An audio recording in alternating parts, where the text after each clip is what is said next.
poslancev SDS-a tukaj v Bovcu, pa smo srečali tudi bivšega poslanca Pavla Ruparja.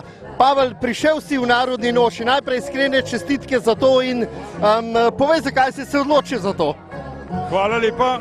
Po pravici povem, da jo 16 let nisem oblekel, malo tudi zaradi agonije, malo zaradi časa, ki mi ni bil naklonjen.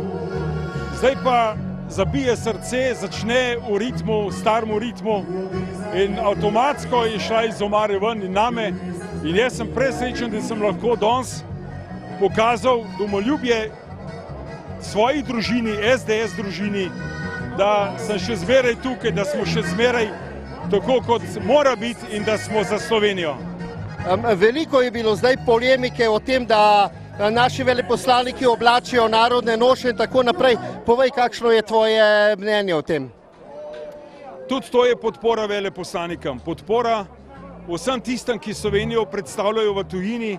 Pojdite v svet za zavestjo, da ste Slovenci, oblecite narodne noše, boste občudovani in samo pri nas levica in tisti, ki Slovenije ne marajo, kritizirajo to, svet, Evropa in vsi domoljubi nas pa podpirajo. Narodna noša je zakon.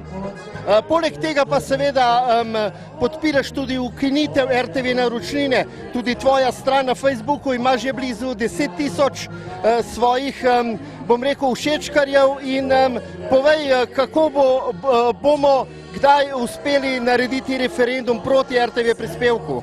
Kakorkoli naključje ali ne, danes se je točno upisal 10 000 član, ki mu tudi čestitam. Ne vem, kdo to je ali pa kjera je, ampak v glavnem vsi dobrodošli. Skupino sem pa ustanovil zato, ker hočem biti informiran po pravici. Ne podpiram ne levo, ne desno informacijo, podpiram pa pravično in pošteno. Vsa mnenja so zame sprejemljiva, moja stvar pa je, za koga se bom odločil. To, kar pa na RTV gledamo, informativni program, pa ni samo katastrofa, ampak je brutalno negativno. In zaradi tega sem naredil skupino, zakaj bi plačevali RTV, če pač ne nudi tistega, kar plačujemo. Jaz sem pa pač načela, kupam in plačam tisto, kar rad in sigurno bom speljal to zadevo do konca.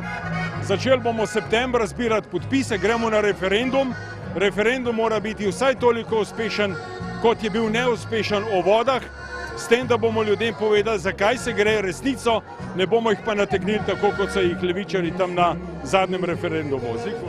Hvala za vse, kar si povedal in pa hvala, da si danes tukaj v Narodni noši in uživaj med svojimi prijatelji še naprej. Hvala lepa tudi za povabilo vsem. Slovenija mora iti naprej, moramo iti naprej. Srečno vsem!